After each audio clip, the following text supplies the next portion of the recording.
How concerned are you about the impacts we're seeing in financial markets and what they might mean for the U.S. economy, for the bond market worldwide? Well, I think we should be. I don't think this is a subprime situation exactly, but let's, remember and observe that Brexit's first casualties, aside from the 10% decline in the pound, have been UK property funds, 6 of which have been forced to close now, to close the door on withdrawals, and it's reminiscent of Bear Stearns subprime funds before the Lehman debacle.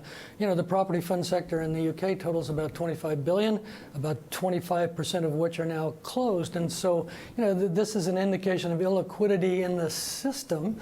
Central banks would counter and say, all liquidity that you want, but the system basically doesn't allow liquidity to flow into the proper places. And certainly here, in terms of these property funds, if they're just one indication, then perhaps there'll be others to follow. I think it's something to worry about.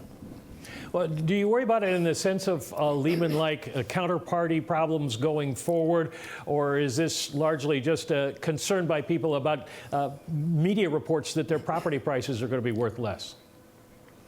Yeah, I think primarily the latter.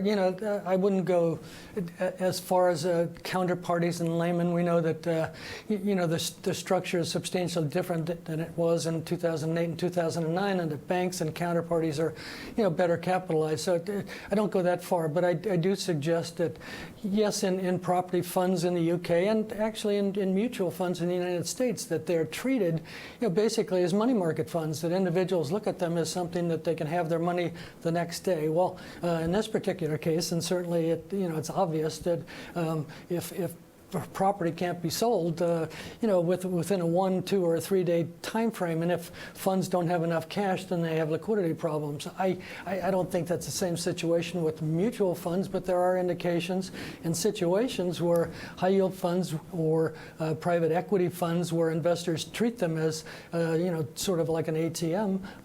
I think we should be careful, and I think regulators should be looking at those types of situations.